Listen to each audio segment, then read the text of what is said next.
আমি তোমাদের রসায়নের দুলাল স্যার। এটা আমার ক্লাস 11 এর রেডক্স রিঅ্যাকশনের ইউনিট 3 লেকচার 2।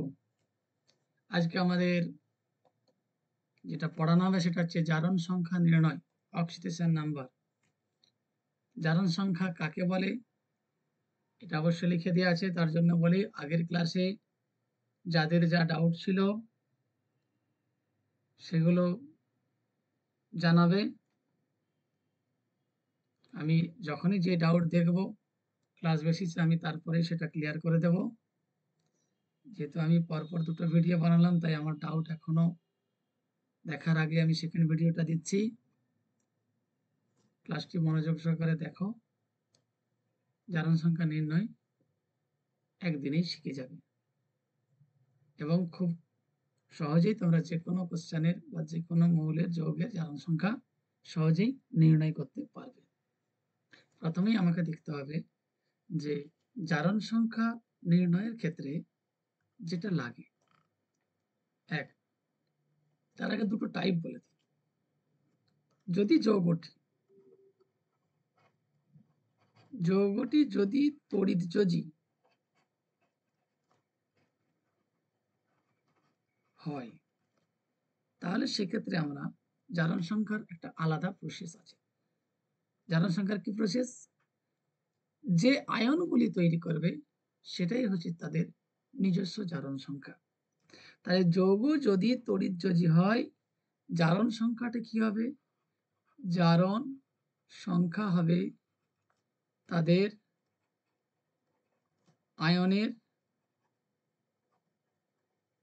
আয়নের আধানের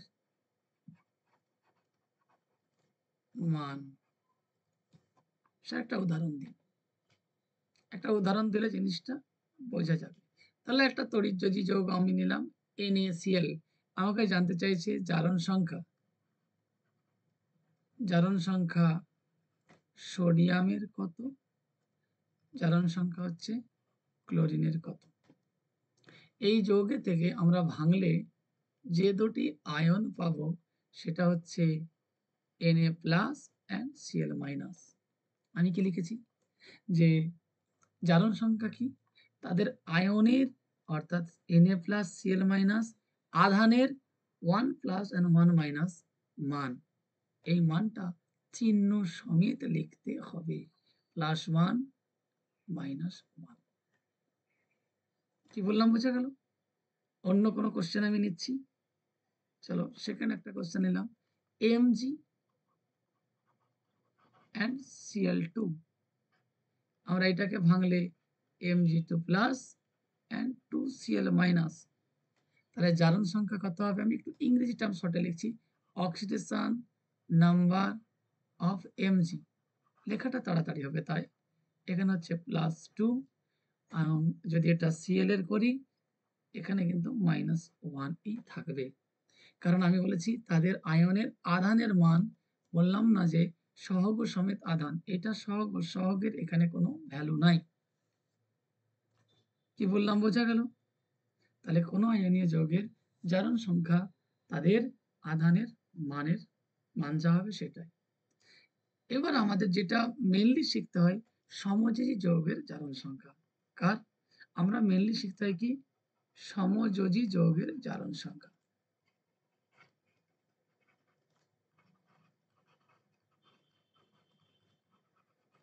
জারণ সংখ্যা নির্ণয়।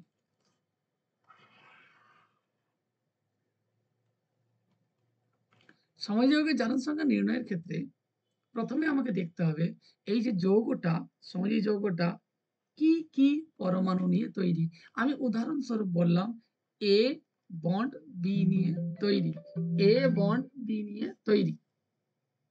যদি A বন্ড B নিয়ে তৈরি হয়, A বন্ড B নিয়ে তৈরি হয়, তাহলে এদের মধ্যে প্রথম যে চেক করব ইলেকট্রোনেগেটিভিটি কার বেশি, ইলেকট্রোনেগেটিভিটি কার বেশি। এটা যদি বলি ইলেকট্রোনেগেটিভিটি কার A এর গ্রেটার দেন B, তাহলে বলবো কি যে বন্ডিং যে ইলেকট্রন, এই যে একটা বন্ড মানে দুটো ইলেকট্রন, বন্ডিং ইলেকট্রনের মানটা বা ইলেকট্রনটা এ এর দিকে বেশি মাত্রায় থাকবে।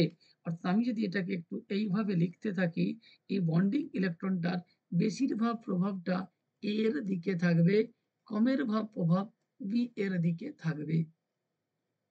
তাই এটাকে আমরা বলবো ডেল্টা নেগেটিভ, এটাকে বলবো ডেল্টা পজিটিভ। নট পুরোপুরি নেগেটিভ চার্জ এবং পুরোপুরি পজিটিভ চার্জ। এই ক্ষেত্রে আমরা ধরে নিই এ এর জারণ সংখ্যা, এ এর জারণ সংখ্যা +1 এবং বি এর জারণ সংখ্যা -1। যদি কোনো কারণে এটা এ ডাবল বন্ড বি থাকতো, এ ডাবল বন্ড বি থাকতো, তাহলে এ এর জারণ সংখ্যা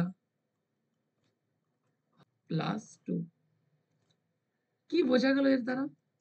এর দ্বারা কি বোঝা গেল? এর দ্বারা বোঝা গেল যে বেশি ইলেকট্রোনেগেটিভ অ্যাটম মানে পরমাণু, যে বেশি ইলেকট্রোনেগেটিভ পরমাণু সে প্রতিটি এক বন্ধন, প্রতিটি বা একটি কোভ্যালেন্ট মানে কি সমযোজী, প্রতিটি সমযোজী বন্ধনের জন্য -1 জারণ সংখ্যা পাবে। তাহলে যদি দুটি হয় -2, তিনটি হলে -3, চারটি হলে -4 এবং তুলনামূলকভাবে অর্থাৎ যাদের সঙ্গে বন্ড ছিল তাদের মধ্যে দুজনের মধ্যে তুলনামূলকভাবে যে কম ইলেকট্রোনেগেটিভ অ্যাটম বা পরমাণু সে প্রতিটি একটি সমযোজী বন্ধনের জন্য +1 জারণ সংখ্যা পাবে। কি বললাম বোঝা গেল? এবার আসছি, এটা তো জাস্ট একটা ফর্মুলা টাইপের আমি লিখে দিলাম পাবে। এবার বিভিন্ন কোশ্চেনে বিভিন্ন জিনিস আসতে পারে, তার জন্য আমরা বেসিক কিছু রুলস একটু শিখে নেব। বেসিক কিছু রুলস, যেই বেসিক রুলস দ্বারা আমরা বাকি সমস্ত মৌলের জারণ সংখ্যা সহজেই নির্ণয় করে নিতে পারব। বেসিক রুলস কি আছে আমাদের? হলো, প্রথমেই আমরা বলবো যদি মুক্ত অবস্থায় কাউকে পাই বা মৌলরূপে, 1 নম্বর আমরা রুলসটা কি লিখছি? মুক্ত অবস্থায় বা মৌল রূপে যদি কাউকে পাই, মৌল রূপে প্রাপ্ত জারণ সংখ্যা কত হবে? আমি আর বারবার জারণ সংখ্যা লিখবো না, তাদের জারণ সংখ্যা হবে 0। যাদেরকে মুক্ত অবস্থায় পাবো বা মৌল রূপে পাবো তাদের জারণ সংখ্যা হবে 0। Clear sir? এক্সাম্পল, যেমন মুক্ত অবস্থায় পাওয়া যায় অক্সিজেন গ্যাস পাওয়া যায়, নাইট্রোজেন গ্যাস পাওয়া যায়। স্যার কার্বন ডাইঅক্সাইড, দেখো এটা কিন্তু মৌল সঙ্গে সঙ্গে বলেছি চলবে না, কার্বন ডাইঅক্সাইড গ্যাস পাওয়া যায় বাট মৌল রূপে, মুক্ত অবস্থায় মৌল রূপে এটা যৌগ হয়ে গেছে, এটা কিন্তু হবে না। কথা ক্লিয়ার? তারপরে কি লিখতে পারি? কপার, সিলভার, গোল্ড, মার্কারি ইত্যাদি, এগুলো সব কি আছে? আমরা মৌল রূপে পাই, এদের জারণ সংখ্যা 0। অসুবিধা আছে? চলো নেক্সট আমরা কি আছে? নেক্সট আমরা একটা বলেই দিলাম যে আয়নীয় যৌগের জারণ সংখ্যা তার আধানের মান। আয়নীয় যৌগের জারণ সংখ্যা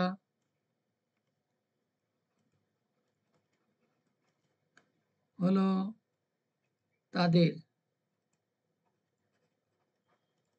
আধানের মানের সমান। এক্সাম্পল কি লিখবো? চলো সেখানে NaCl লিখেছিলাম, এখানে KCl লিখে দিচ্ছি। K plus and Cl minus, এর জারণ সংখ্যা কত হবে? অক্সিডেশন নাম্বার +1, এর হচ্ছে -1। ক্লিয়ার? আরো পরে অন্য এক্সাম্পলে আমরা তখন যাব। 3 নাম্বার আমরা কি করব? এবারে দেখো আমরা কিছু যদি যৌগ রূপে থাকে, যৌগ রূপে থাকলে সেটা 3 ভাবে থাকতে পারে। যৌগ রূপে 3 ভাবে থাকতে পারে। এক হচ্ছে প্রসম,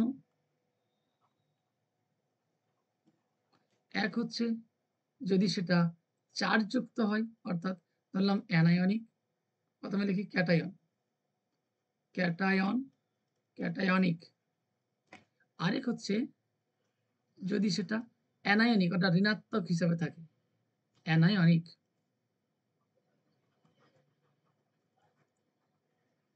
এইভাবে যদি থাকে তাদের ক্ষেত্রে আমরা সিঙ্গেল না টোটাল জারণ সংখ্যা কত হবে?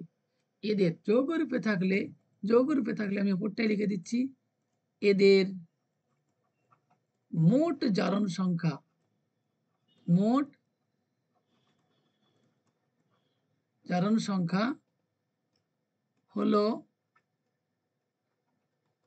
মোট আধানের মান,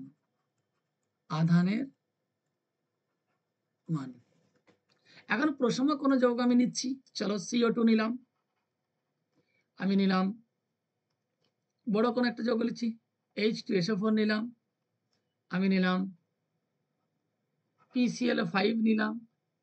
এই যে এই যৌগগুলো নিলাম, এদের আধান বলতে মোট আধান কত? কোনো কিছুই মাথায় নাই, তাই এদের প্রসম যৌগের জারণ সংখ্যা হলো, মোট জারণ সংখ্যা কত? সমান 0।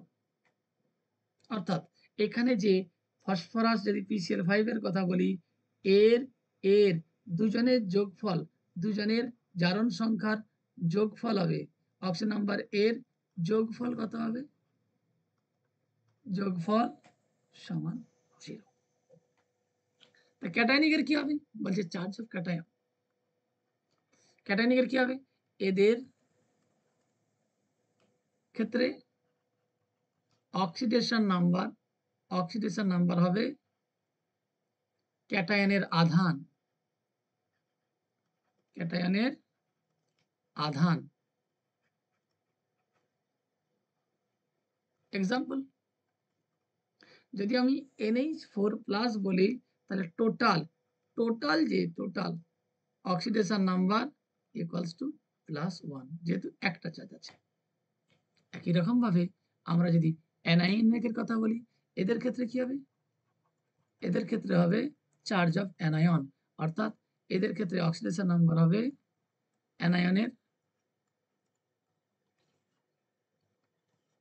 অ্যানায়নের আধান। এক্সাম্পল কি হবে? তাহলে SO4 2- টোটাল ভ্যালু হবে, টোটাল অক্সিডেশন নাম্বার সমান -2। PO4 ট্রিপল-, টোটাল কত হবে? -3। এটা কথা বোঝা যাচ্ছে? তাহলে আমরা যৌগ রূপে থাকলে 3 ভাবে জারণ সংখ্যা আমরা আসবে। এক হচ্ছে প্রসম আসবে, 2 হচ্ছে ক্যাটায়নিক আসবে, 3 হচ্ছে অ্যানায়নিক আসবে। যদি প্রসম আসে তার ক্ষেত্রে আমরা টোটাল জারণ সংখ্যা 0 অ্যান্সার ধরবো ডান দিকে, অর্থাৎ যেমন সমান করব। যখন ক্যাটায়নিক আসবে তার ক্ষেত্রে টোটাল জারণ সংখ্যা ডান দিকে যেটা লিখবো চার্জ অফ ক্যাটায়ন, আর যখন অ্যানায়নিক আসবে তার ক্ষেত্রে টোটাল জারণ সংখ্যা আসবে চার্জ অফ অ্যানায়ন। ক্লিয়ার? এবার আসছি এরপরে কি আছে, এরপরে অন্য কারো হেল্প নিই। যেমন কত নম্বর পয়েন্ট বললাম? এটা 2 না 3? 3 নম্বর পয়েন্ট। চলো 4 নম্বর পয়েন্ট আমরা হিসাব করি। যদি সরি ক্ষার ধাতু কে আছে? ক্ষার ধাতু হচ্ছে হালিনা কি রবসে ফরিয়াদ। হালিনা, লিথিয়াম, সোডিয়াম, পটাশিয়াম, রুবিডিয়াম। তাহলে হাইড্রোজেনটা লিখবো না, হাইড্রোজেনের জন্য আলাদা করে আমরা বলবো হালিনা কি রব সে ফরিয়াদ। এটাও আমরা লিখবো না, এটা যেহেতু তেজক্রিয় মৌল আর হাইড্রোজেনের আলাদা করে ভেবে রেখেছি। ক্ষার ধাতু এর জারণ সংখ্যা সবসময়ই +1 হবে, যা এখান থেকে আমি যেটা যৌগের ক্ষেত্রে অবশ্য এই কথাটাকে লিখে দিই, যৌগের ক্ষেত্রে, কারণ মুক্ত অবস্থায় বা ফ্রি অবস্থার ক্ষেত্রে তো আলাদা অ্যান্সার বলে দিয়েছি 0। যৌগের ক্ষেত্রে ক্ষার ধাতু এর জারণ সংখ্যা অলওয়েজ +1। ক্লিয়ার? এক্সাম্পল একটা দিয়ে দিই, একটু আগেই দিয়েছিলাম যে কোনো যৌগ হলো NaCl, আমরা জানি সোডিয়ামের জারণ সংখ্যা কত ছিল? +1। KCl +1। ক্লিয়ার? দ্বিতীয় মানে 5-এর জায়গাটা হবে কি ক্ষারীয় মৃত্তিকা ধাতু। ক্ষারীয় মৃত্তিকা ধাতু কারা আছে? পেটা, মাঙে, কার, স্কুটার বা রাজি আর হলো না, কারণ রাজিটা কি তেজস্ক্রিয় মৌল, তাই ওটা বাদে। তাহলে আপাতত বাবার কাছ পর্যন্ত পৌঁছে গেছে যে বেটা বাবার কাছে কার স্কুটার চেয়েছে। বেটা মাঙে কার স্কুটার বাপ বা বাবা, যেটা খুশি বলবে। এদের ক্ষেত্রে কি জারণ সংখ্যা কি? এর জারণ সংখ্যা কত আসবে? অলওয়েজ +2। অবশ্য সেম কথাটা আমি আবার লিখলাম না, যৌগের ক্ষেত্রে, যৌগের ক্ষেত্রে, যৌগের ক্ষেত্রে। ক্লিয়ার? চলো 6 নম্বর আমরা পড়ে নিই। 6 নম্বর পড়ে নিচ্ছি যে যৌগের ক্ষেত্রে বা যৌগে ফ্লোরিন এর জারণ সংখ্যা সর্বদাই -1। ফ্লোরিনের জারণ সংখ্যা সবসময় -1 হবে যৌগে। আর এমনি যখন F2 হিসাবে গ্যাস হিসাবে থাকবে তখন 0। Hf, Kf এরকম জন্য যখনই কোনো টার্ম পাবে ফ্লোরিনের জারণ সংখ্যা সর্বদাই -1 হবে। চলো হাইড্রোজেনকে নিয়ে বলি। হাইড্রোজেন বলছে আমার জারণ সংখ্যা হিসাব করলে 3 টাইপের। এক হচ্ছে যখন H2 গ্যাস হিসাবে মানে মুক্ত, তখন হবে 0। আর যখন ক্ষার ধাতুর সঙ্গে, ক্ষার ধাতুর সঙ্গে যদি থাকে, তাহলে হাইড্রোজেন যদি ক্ষার ধাতুর সঙ্গে থাকে, ক্ষার ধাতুর বা ক্ষারীয় মৃত্তিকা ধাতু,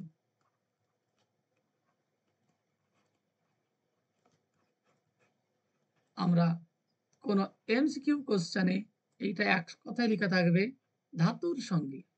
এমসিকিউ কোশ্চেনে ক্ষার ধাতু বা ক্ষারীয় মৃত্তিকা ধাতু উল্লেখ করা থাকে না। ধাতুর সঙ্গে যদি হাইড্রোজেনের কোনো যৌগ থাকে বা বন্ড থাকে, হাইড্রোজেন এর বন্ধন থাকলে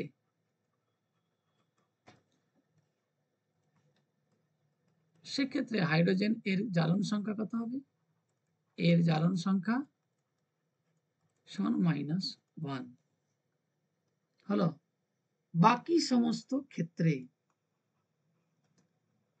বাকি সমস্ত ক্ষেত্রে হাইড্রোজেন এর জারণ সংখ্যা সমান +1। ক্লিয়ার? এবার আসছি oxygen, most important term oxygen. Oxygen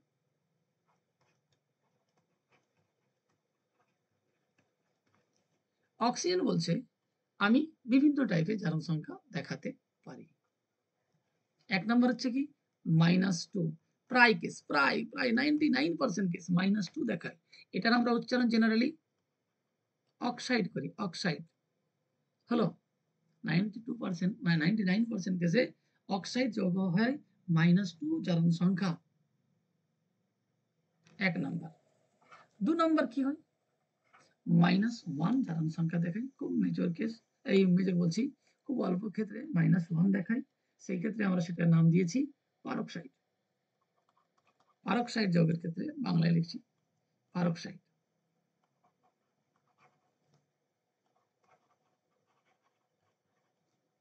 যৌগে আর কি আছে?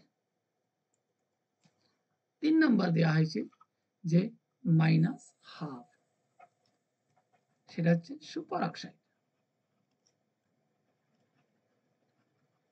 এগুলো নাম লিখলাম, ডাইরেক্ট নাম দিয়ে কোশ্চেন আসে। পারক্সাইড যৌগে অক্সিজেনের জারণ সংখ্যা কত? উচ্চারণ দেখো, hydrogen peroxide, sodium peroxide, hydrogen peroxide, sodium peroxide, already উচ্চারণে পারক্সাইড চলে আসছে, তাহলে এনি পারক্সাইড। যদি কোনো কারণে পারক্সাইড উচ্চারণে না থাকে, তাহলে আমরা কিভাবে বুঝবো যে পারক্সাইড যৌগ কোনটা?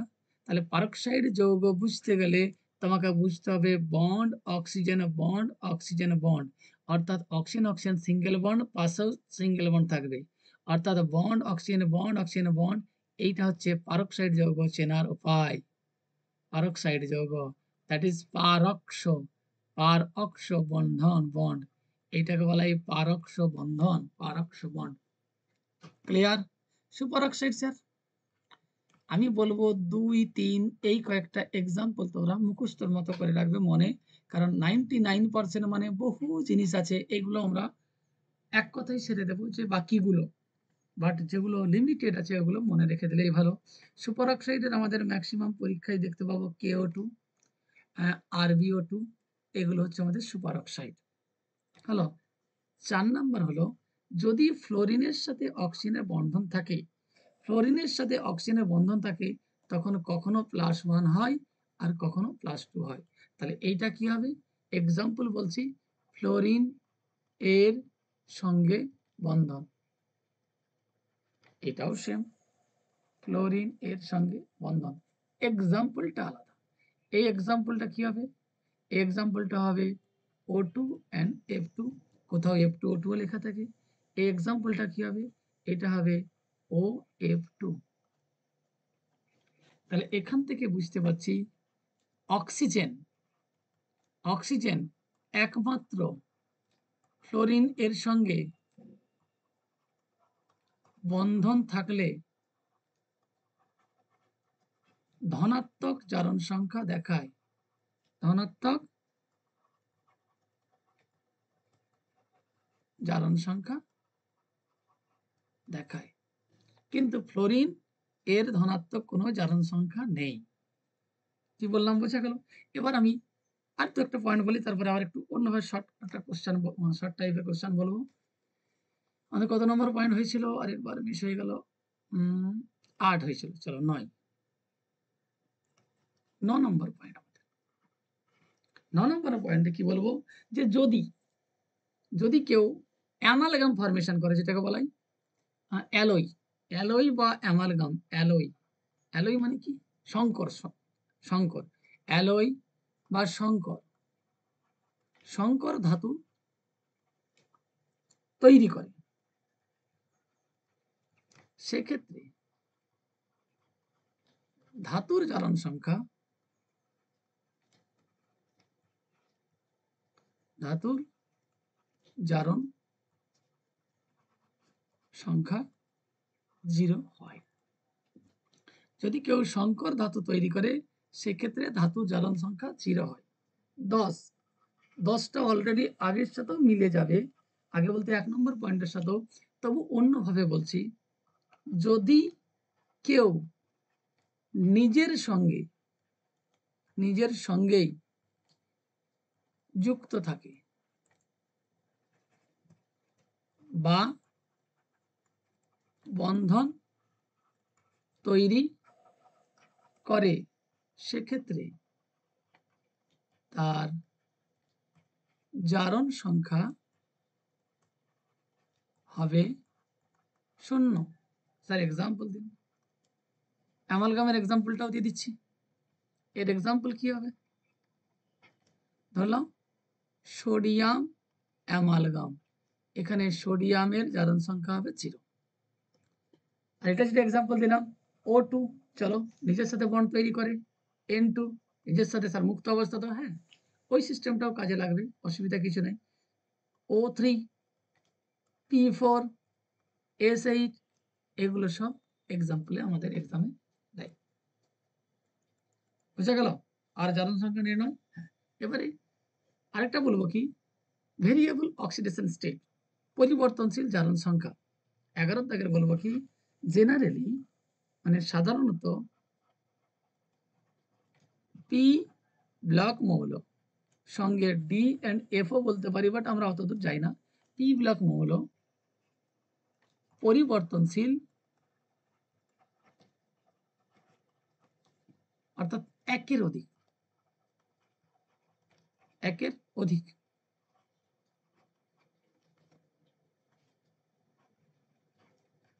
জারণ সংখ্যা দেখায়। স্যার এক্সাম্পল দিন। এক্সাম্পল কি হবে? ক্লোরিন +1 থেকে একদম +1 হয়, +1 থেকে +7 পর্যন্ত সবই হয়, আর -1ও হয়। কি বললাম, বোঝা গেল? এটা হচ্ছে ক্লোরিন। একই রকম ভাবে যদি সালফার বলি, আমাদের এখানে এইভাবে একবারে লিখে দিই, এটা হচ্ছে ক্লোরিন হচ্ছে -1 টু +7, সালফার হচ্ছে -2 থেকে একদম +6 পর্যন্ত সবগুলোই হয়। এরা সব পি ব্লক মৌল হয়েছে। এবার আর কি আসছে? পি ব্লক মৌল সাধারণত পরিবর্তনশীল জারণ সংখ্যা দেখায়। চলো আমরা কয়েকটা সিম্পল কোশ্চেনের জারণ সংখ্যা ক্যালকুলেশন করি। জারণ সংখ্যা নির্ণয়।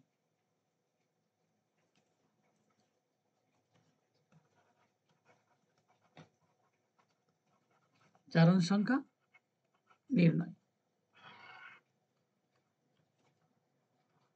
H and Cl, H and F,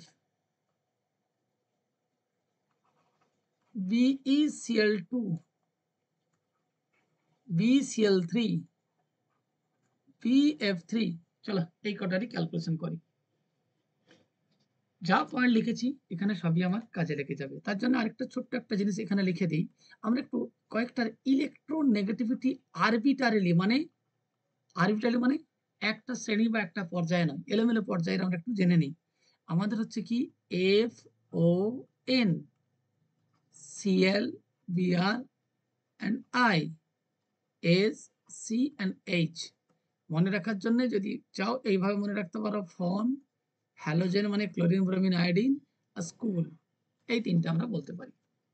এটা পরিষ্কার বুঝে নিচ্ছি যে দিয়ে আমাদের 1 নম্বর কোশ্চেন হচ্ছে আয়নীয় যৌগ, তাই একে ভাঙলে H plus plus Cl minus, এটাও আমাদের same H plus plus F minus, বা আমরা বলতে পারি HF, এখানে বলতে পারি HCl বন্ড আছে, এখানে কি বলতে পারি Cl, Be and Cl, এখানে বলতে পারি BCl, Cl and Cl। তোমাদের ফার্স্ট সেমিস্টারে কেমিক্যাল বন্ডিং চ্যাপ্টার হয়ে গেছে, এখানে এগুলো আমরা অবশ্যই দেখেছি। স্ট্রাকচারে এটা হচ্ছে F and F। এবার আমাকে জাজমেন্ট করতে হবে কে বেশি ইলেকট্রোনেগেটিভ। আমি প্রথমে একটু ডিটেলসে বলছি। আমরা জানি এটা যেহেতু হাইড্রোজেন, ক্লোরিনের চেয়ে electronegativity com, that is electropositive and electronegative. Same electro, এটা নেগেটিভ, এটা ইলেকট্রোপজিটিভ। তারপরে আমি লিখেছিলাম প্রত্যেকটি কোভ্যালেন্ট বন্ডের জন্য যে ইলেকট্রোপজিটিভ সে +1, যে ইলেকট্রোনেগেটিভ -1 পাবে, এটাই ওদের জারণ সংখ্যা। তার মানে এখানে +1, এখানে -1, এ -1 তার জন্য এ +1, আবার ও -1 তার জন্য ও আরেকটা +1, তাই বেরিলিয়ামের জারণ সংখ্যা হয়ে যাবে টোটাল +2। আমরা পরে অন্য প্রসেসে যাব, বাট এখন একটু শিখে নিই। তাহলে এখানটা যদি যাই, এখানটা আমরা বলবো এটা -1, তার জন্য এটা +1। চলো অন্য একটা কালার দিচ্ছি, এটাও -1, তার জন্য এটা আরেকটা +1।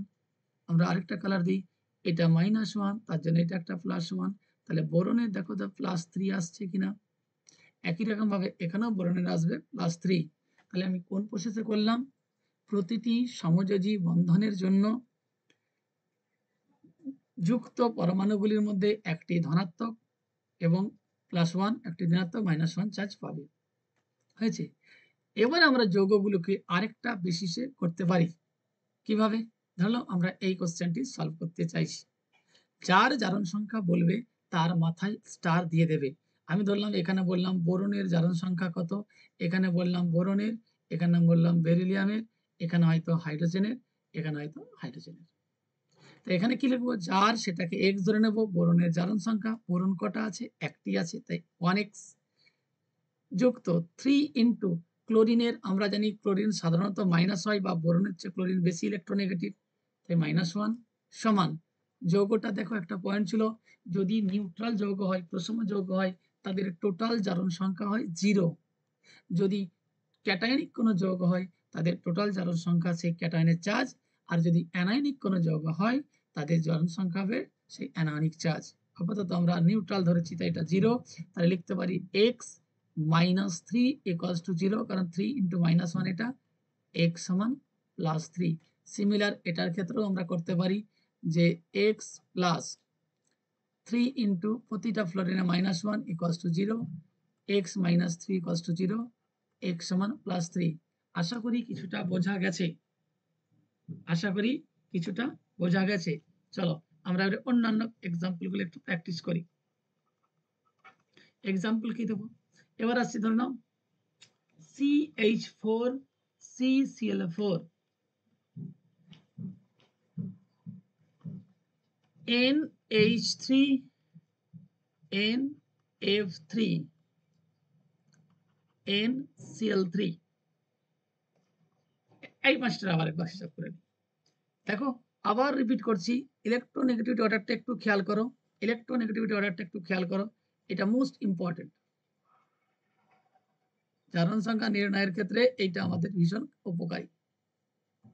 এটা হচ্ছে মোস্ট ইম্পর্টেন্ট। কিভাবে? একটু খেয়াল করো, কার্বন বেশি ইলেকট্রোনেগেটিভ না হাইড্রোজেন? বলছে স্যার কার্বন, কারণ কার্বন আগে আছে, তার মানে এখানে হাইড্রোজেন হচ্ছে পজিটিভ চার্জ পাবে। স্যার আপনি তো লিখেছিলেন যে ক্ষার ধাতু আর ক্ষারীয় মৃত্তিকা ধাতুর ক্ষেত্রে হাইড্রোজেন পজিটিভ। সেটা কনফার্ম, বাকি যে হবে না সেটা বলা যাচ্ছে না। কনফার্ম তুমি কিছু কিছু বেসিক নলেজ যদি কনফার্ম জানা থাকে, সেগুলো সহজেই বসিয়ে দেব। আর বাকি কিছু জানতে হবে। তাই আমরা যদি একটা রুলসে যদি ম্যাক্সিমাম জিনিস জেনে যাই, তাহলে আমাদের জিনিসটা পড়তে বা মনে রাখতে অনেক ইজি হয়। তাই ক্ষার ধাতু, ক্ষারীয় মৃত্তিকা ধাতুর ক্ষেত্রে ইলেকট্রোনেগেটিভিটির পার্থক্য আমরা লিখেও রাখছি না, আর মনে রাখতেও দরকার পড়ছে না। তাহলে এখানে যখন কার্বনকে আমার জারণ সংখ্যা কার, এখানে হয়তো কার্বন দেবে, নাইট্রোজেন, নাইট্রোজেন আর নাইট্রোজেন। তাহলে কার্বনের জারণ সংখ্যা কত? আমরা যদি x যুক্ত এই যৌগের হিসাব করছি 4 × -1 সমান যৌগটাই যে x সমান -4। সিমিলারলি যদি আমরা CCl4 করতাম, তাহলে Cl কিন্তু কার্বনের চেয়ে বেশি ইলেকট্রোনেগেটিভ। আরেকবার দেখে নিই, Cl কোথায় আছে? Cl আছে এইখানে, কার্বন কোথায় আছে? এখানে। তাহলে Cl যেহেতু বেশি ইলেকট্রোনেগেটিভ, তাই আমরা লিখব, কি লিখব? যে x + 4 × -1 = 0, x - 4 = 0, x সমান +4। একই রকম ভাবে আমরা NH3 যদি ক্যালকুলেশন করি, নাইট্রোজেন বেশি ইলেকট্রোনেগেটিভ, তাহলে x × 4 + 1 সমান 0, x - 4 লেখা হয়ে গেছে, এটা 3 হবে, তাহলে হচ্ছে 3, x + 3 সমান 0, x সমান -3। যদি আমরা Cl এর সাপেক্ষে হিসাব করি NCl3, সেক্ষেত্রে বলা আছে নাইট্রোজেন বেশি ইলেকট্রোনেগেটিভ, তার মানে FON FON FON তারপরে Cl, মানে নাইট্রোজেন বেশি ইলেকট্রোনেগেটিভ। তার মানে আমরা কি ধরবো? x + 3 × +1 3 × +1 সমান 0, x + 3 সমান 0, x সমান -3। আর কি আছে?